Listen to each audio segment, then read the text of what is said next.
What's up guys, LE here, and today I have by far the most requested video I've ever been asked to do. It's the spotlight segment on the donkeys. You guys have loved the ones I did for Imogene and for Ringo, so I figured let's keep the positive energy rolling, and without further ado, here's the story of the donkeys. Alright, so for starters, every one of these donkeys was a Hurricane Harvey survivor.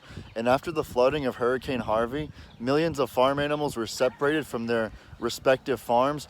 So the Liberty County Fairgrounds began to collect all the abandoned farm animals they could find and plan to hold them until everything settled and they could be later reclaimed by their rightful owners. All they needed was some sort of verification, like a picture or a brand, to prove that the animal truly did belong to you, and they would let you take it home. However, after about a month of this, almost none of the animals got reclaimed. So they began to put the animals up for adoption, and after they started doing that, the animals began to get adopted like crazy. Well, almost all of them. It was around this time that my dad and Jamie decided to go there to get a new donkey because, as I said in Imogene Spotlight video, her mate passed away in the flood, so she definitely needed a new one. Oh my gosh, that's so cute. Look at that.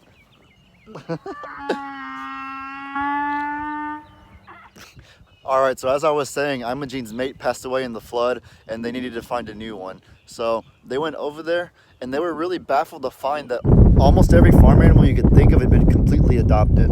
Pigs, goats, cows, horses, literally everything except for the donkeys. And there was about 40 or 50 of them enclosed in a single pen, and there was almost none of everything else. So whenever my dad and Jamie asked the guy why this was the case, he basically explained it as, well, what father wouldn't want to give his little girl a horse for her birthday? Cows are obviously very profitable for the rodeo, livestock, stuff like that. And you guys already know with the golden goats how hot of a commodity cute little goats can be. And it was just really sad to see that the donkeys had none of those things going for them and were basically just unwanted. In any case though, they were there to get a donkey for Imogene. So they went about the normal procedure, feeding them crackers from the hands, loving on them, petting them, just trying to see which one would be the best fit. And eventually they selected the one they wanted to bring home. So they loaded it onto the trailer, but before my dad could even get in the driver's seat and the guy could even close the trailer behind him, they heard hooves stepping onto the trailer like dun dun, dun dun, dun dun. So they turned around and what did they find?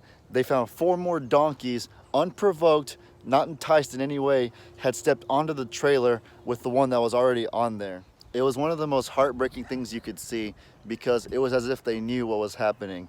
You could tell they were so desperate to get out of there and they just wanted to go anywhere to find a place to call home.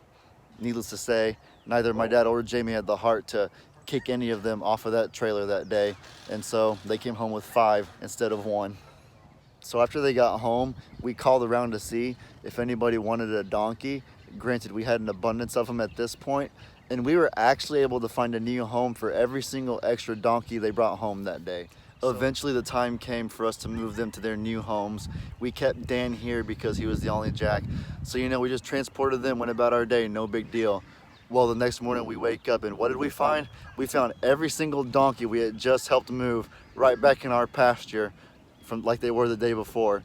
And it was just one of the most eye-opening things that we ever saw because they hopped over, broke through fences, did whatever it took to reunite with Dan. He was a hee-hawer back then too, so we know for a fact that he was hee-hawing all night for them to come back, and sure enough they did. And it was at that point that we just knew that this was their destiny. This is where they were meant to be. This was their forever home, and that is how they found themselves here at the I'm a Survivor Sanctuary. Alright, ladies and gentlemen, I hope y'all enjoyed the story of the donkeys. Be sure to let me know in the comments what you guys want to see next, and I will make it happen for the Flip Flop family. Anyways, with that said, I hope y'all have a great day, and as I always say, your boy Ellie out.